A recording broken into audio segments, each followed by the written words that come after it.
जिन लिया हो लाला के कारी है दुर्गतियाना। रानी का कहल राजा मानबो न कैल हो ले अइले उड़री सवतियाना।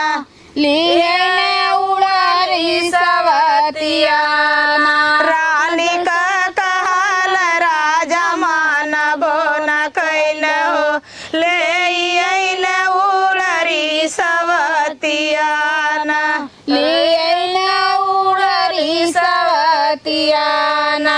एक दिन के राजा हो गइल जनतैया लालना के भेजई स्कूलवाना।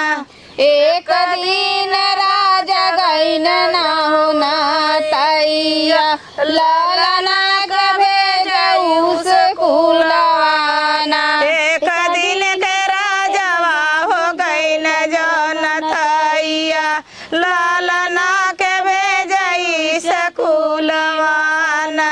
एक दिन राजा गईन ना हो ना तैया लालना के भेजऊ स्कूलवाना। पढ़ी लिखी लालना हो घर के लवटना देवड़ी बैठ मन मारीन। पढ़ लिख लालना हो घर के लवटना देवड़ी बैठ मन मारीन। घर में से निसरल माया बामतरिया हाथवा में लियले कटरियाना। घर में से निकले हो माया भामतारिया हाथवा में लियले कटरियाना। घर में से निसरल माया भामतरिया हाथवा में लिहले कटरियाना। घर में से निकले हो माया भामतारिया हाथवा में लियले कटरियाना। दाहिने हाथ लालना का मुड़िया दबावले बाएं हाथ चलावले सकटरियाना।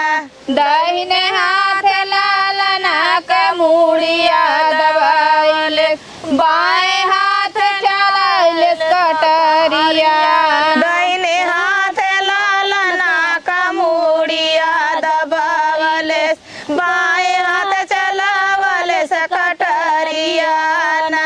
दाहिने हाथ लालना का मुड़िया दबाइले बाएं हाथ चलाइले कटरियाना।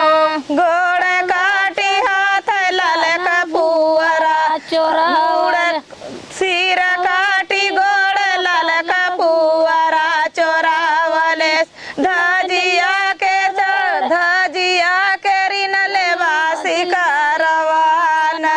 धजिया करिने बासी कारवाना। सिर काटी गोड़ लाल का पुअरा चोरावले धजिया चढ़वले बाट लोहियाना। धजिया चढ़ावले बाट लोहियाना। कुछ दिन के बाद हो राजवा जवाटन पूछ लगन लाल का खबरियाना। कुछ दिन राजलवटन नगरिया लालना का पूछल खबरियाना। कुछ दिन के राजवा हो राजा जलवटन पूछ लगन लाल का खबरियाना। कुछ दिन में राजधरवा कलावटल पूछला लाल का खबरियाना। घर में से निसरल माया भामतरिया दान कैल पानी कैल कैल राजा भुजावना। तोहरे ललनवा के भेजे बाई स्कूलवा। तोहरे ललनवा के भेजे स्कूलवा।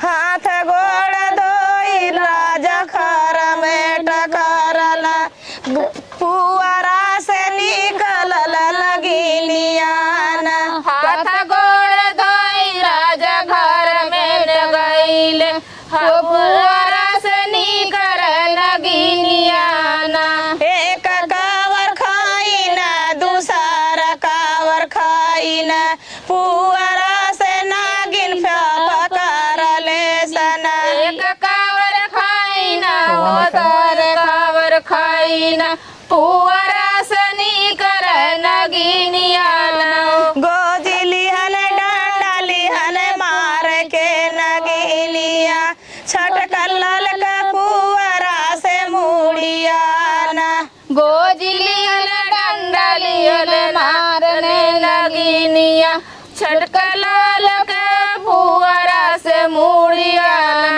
एक डंडा मारल दूसरा डंडा मारल तीसरे में छटकल का मुड़ियाना एक डंडा मारन दूसरा डंडा मारन तीसरे में छटकल लाल कन मुड़िया कावन कसूर हमर लाल कैन धान हो हाथ लिहलु लाल का परानवाना कहन कसूर कैन लाल हमर नाम हो कावन कसूर लाल कैन हमर धान हो हाथ लिहलु लाल का परानवाना हाथ लिहलु लाल का परानवाना जौन दिन राजवा हो गईल तू नताइया लालना के भेजे स्कूलवाना जौन दिन राजा तू गईला तैया ओही दिन बैल के भेजई स्कूलवा